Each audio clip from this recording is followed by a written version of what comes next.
자, 오늘의 뉴스들 가운데 가장 뜨거운 내용을 깊이 있게 짚어보는 코너죠. 라이브 플러스입니다.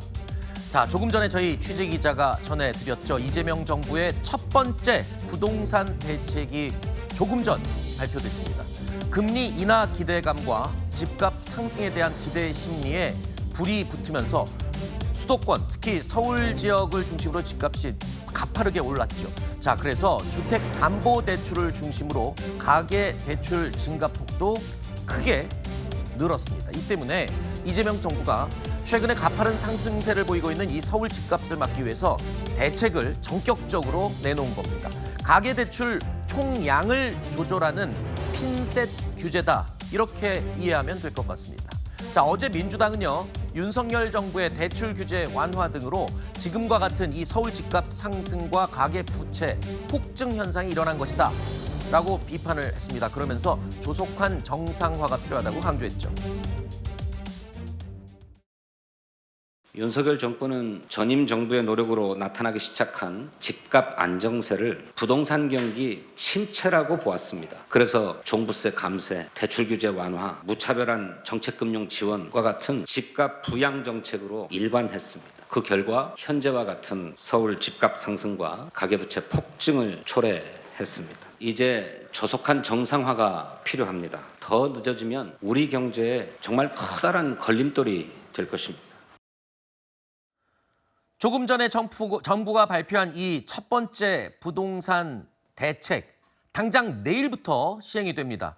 자, 이 내용들을 항목 하나하나 뜯어보도록 하겠습니다. 일단 저는 깜짝 놀란 게 집값이 20억이든 10억이든 7억이든 상관없이 6억 원 이상은 무조건 내일부터 대출이 안 된다는 거잖아요. 네, 그렇죠. 이건 어떤 의미인가요? 일단은 지금의 집값 상승세의 원인을 따져보면 주택시장으로 흘러 들어가는 소위 과도한 대출, 유동성의 그 원인이 있다라고 일차적으로 판단을 하는 거고, 그게 지금 수도권, 특히 서울 지역에 집중적으로 공급되고 있다. 그래서 이 물줄기를 좀 확 조여야 된다라는 일단 기본적인 인식을 갖고 있는 것 같아요. 그렇기 때문에 지금 가계대출 총량적인 측면부터 규제 지역과 수도권 전 지역에까지 아주 세세하게 대출에 대한 이 조이는 정책들을 지금 하나씩 다 내놨다라고 보이고요. 네. 이 캡을 아예 6억 원으로 제한을 해버린 거는 어떤 조건을 갖다 붙이더라도 네. 6억 원 이상은 안 된다라는 것 아닙니까? 그런 적이 있었나요? 네, 없습니다. 처음인 거죠? 보통은 LTV 한도를 줄인다거나 그렇죠. 비율을 줄인다거나 DSR 같은 것들로 이제 대출 한도를 이제 간접적으로 줄이는 정책을 썼지만 그랬죠. 일정 금액 이상은 안 돼라고 그냥 차단을 해버린 건 이번이 처음입니다. 아하. 그만큼 지금 대출 이 제한에 대한 강한 의지를 드러낸 것으로 볼 수 있죠. 그렇군요. 그러니까 예전에는 본인이 갚을 능력이 있는지 수입을 기준으로 또는 집값을 기준으로 대출액을 정했었는데, 네. 제한했었는데, 이재명 정부에서는 아예 그런 거 다 그거 당연히 있고 존재하는 가운데 6억 원이라는 아예 정액, 액수를 정해서 그 이상 대출 못 받게 한 거다. 그러면 지금 이게 집값을 지금 올리고 있었던 그 서울의 분위기 다 해당이 되는 겁니까? 효과를 볼 수 있는 겁니까요? 일단은 급한 불을 꺼야 된다라는 인식을 갖고 있는 것 같아요. 네. 대출이 이렇게 올가매지게 되면 당연히 실거주가 됐던 혹은 투자 목적의 주택 구매 수요가 됐던 억제될 수 있겠죠. 네. 다만 이제 지역을 말씀하신다면 서울 지역 안에서도 현재 규제 지역으로 묶여 있는 강남 3구나 용산구 같이 전통적으로 집값이 비싼 지역에는 그렇게 큰 타격은 없지 않을까라는 생각이 들어요. 네. 6억 원 대출이 없어서 강남 지역에 집을 살 걸 못 사게 될까? 그건 의문이죠. 지금 예를 들어서 반포 지역 같은 경우는 뭐 3, 40억 이렇게 그렇죠. 집값이 가는 상황인데 6억 대출로 한도를 정해 둔다고 해서 과연 사려고 했던 사람이 못 살까? 지역적인 특징이 있는 거죠, 강남은. 그렇죠. 다만 지금 이제 강남 외 다른 지역들로 집값 오름세가 확산되고 있지 않습니까? 네. 최근에 여러 번 언급이 됐었던 한강벨트 지역, 성동구나 마포구, 혹은 노원 도봉구 이런 지역으로 이제 집값 오름세가 지금 확산이 되고 있는데 네. 이런 지역들은 상대적으로 집값의 전체 그 총액이 낮기 때문에 네. 6억 원 대출 한도는 이런 지역에는 일정 부분 아하. 영향을 가할 수 있다.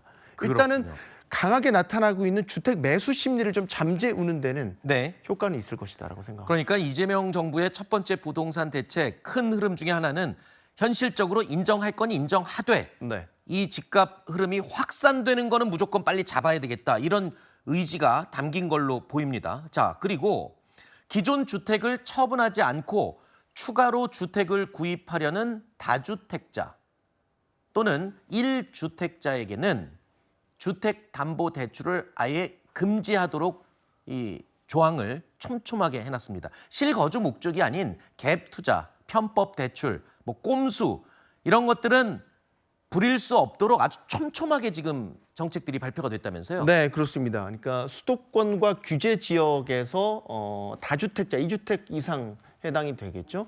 LTV를 0% 어허. 제로로 놨습니다. 이거 대출 못 받는 대출 아예 그냥. 차단한 거죠. 그다음에 기존 1주택자라고 하더라도 추가로 주택 구매를 위해서 대출을 받는 건 금지가 되고요. 기존 주택이 있는 상태에서 다른 주택을 구매를 하려면 기존 주택을 6개월 안에 처분한다는 조건 하에서만 아하. 기존의 기존의 LTV 70%, 50%가 적용이 된다라는 네. 조건부 대출만 허용해 놨습니다. 네. 그러니까 다주택자는 될 수 없다라는 거죠. 이거는 투기 목적의 주택 구입은 안 된다라는 거고 기존 주택 갖고 있으면 기존 주택 파는 조건으로 다른 주택을 사라. 그때만 대출을 허용해 주겠다라는 거죠. 철저하게 실수요 위주의 주택 거래만 허용하겠다라는 의지입니다. 어제 우리가 잠깐 얘기를 했었던 집주인 전세라는 거. 네. 이런 것들도 이 불가능해지는 거잖아요. 갭 투자의 일종이잖아요, 그것도. 네. 예를 들면 이제 조건부 전세 대출 같은 경우도 지금 제한을 아하. 걸어 놨거든요. 이것도 이제 전세를 끼고 현금 부담을 줄인 상태에서 주택 거래를 하는 이런 것들도 기존에 이제 조건부 전세 대출이 많이 이용이 됐었습니다. 새로 들어갈 집에 세입자를 들여서 그 세입자가 내는 전세 보증금을 네. 가지고 이제 주택 거래 주택을 구입하는 이런 경우이거든요. 네. 이런 데에 이제 조건부 전세 대출들이 활용이 됐었는데 네. 이제 그것도 제한을 가한다라고 하니까 이것도 역시 철저히 실수요 위주의 주택 거래만 허용하는 조치라고 볼 수 있겠죠. 그런데 이 6억 원 대출 제한은 저는 계속 머릿속에 떠나지 않는 게 네. 아까 말씀하셨잖아요. 강남 지역은 별로 효과를 못 볼 거다.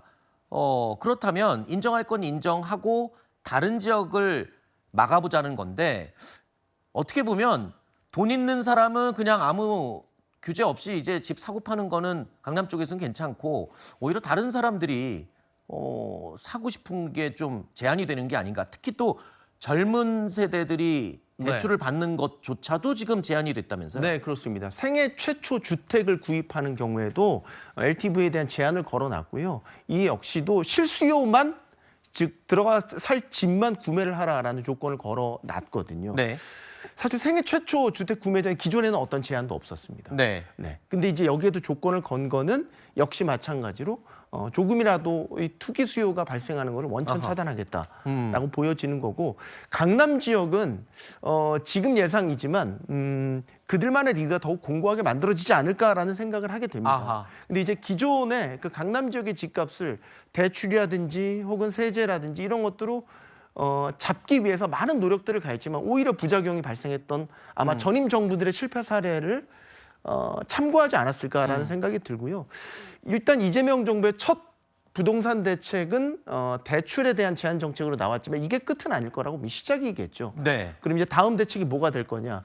예를 들어서 규제 지역을 확대하는 방안도 현재 검토 중이라고 입장을. 그러면 이런 규제가 지금은 일부 지역들에만 국한되지만 더 넓게 확산이 될 수도 있다는 말씀이신 건가요? 네, 지금 이제 예를 들어 조정 대상 지역이나 투기과열 지구 같은 경우는 문재인 정부 때 강남 3구, 용산구 지정됐던 것 아니죠. 죄송합니다. 서울 전 지역에 지정됐던 것들이 이제 해제가 돼서 강남 3구와 용산구에만 남은 네. 상태이거든요. 이게 지금 확대 재지정될 가능성도 있고 최근에 이제 지자체 단위에서는 오세훈 시장도 토지거래 허가고요. 확대 재지정 가능성을 내비쳤어요. 그랬죠. 이런 부분들을 염두에 두고 앞으로 부동산 정책 방향을 보셔야 될 것 같습니다. 근데 대선을 치르는 과정 중에 이재명 대통령이 공약으로 이야기를 하면서 이 얘기를 굉장히 강조했어요. 이재명 정부는 공급을 위주로 근간으로 해서 부동산 이 값을 잡겠다라고 했는데 지금 대출 규제 먼저 발표한 거잖아요. 공급 대책은 그럼 어떻게 되는 겁니까? 공급 대책도 이제 검토하고 있는 단계로 알려져 있죠. 네. 다만 이제 기존 정부들의 주택 공급 정책과는 조금 다른 거는 현재 예상으로는 이재명 정부에선 당장 실효성 있는 주택 공급 정책에 주안점을 두고 아마 정책을 지금 검토를 하고 있는 것으로 알려져 있습니다. 이 국정기획위원회에서 부동산 방향, 공급 정책에 대한 방향을 얘기할 때 대표적으로 얘기한 게 그거죠. 4기 신도시 같은 거는 검토하고 있지 네. 않다라는 거죠. 아하. 3기 신도시 문재인 정부 때 내놨지만 아직도 공급이 이루어지지 않고 있지 않습니까? 그랬죠. 그러니까 먼 미래, 먼 나라 얘기할 게 아니라 당장 실효성 있는 주택 공급 정책을 설계하고 있지 않을까. 네. 뭐 그 얘기는 예를 들어서 지금 3기 신도시의 계획을 조금 더 앞당기란든지 네. 아니면 서울 도심 정비 사업의 효율성을 높이는 네. 방향으로 아마 설계가 되지 않을까 예상은 그렇게 되고 있습니다. 알겠습니다. 자, 이재명 정부의 첫 번째 부동산 대책 조금 전에 발표가 됐습니다. 일단 대출 규제에 방점을 찍은 내용이었는데요. 공급과 관련된 정책도 지금 검토 중인 것으로 예상이 됩니다. 자, 시장에서는 과연 어떻게 반응을 할지 다음 주에 계속 지켜봐야 될 부분인 것 같습니다. 라이브 플러스로 정부 부동산 대책 살펴봤습니다.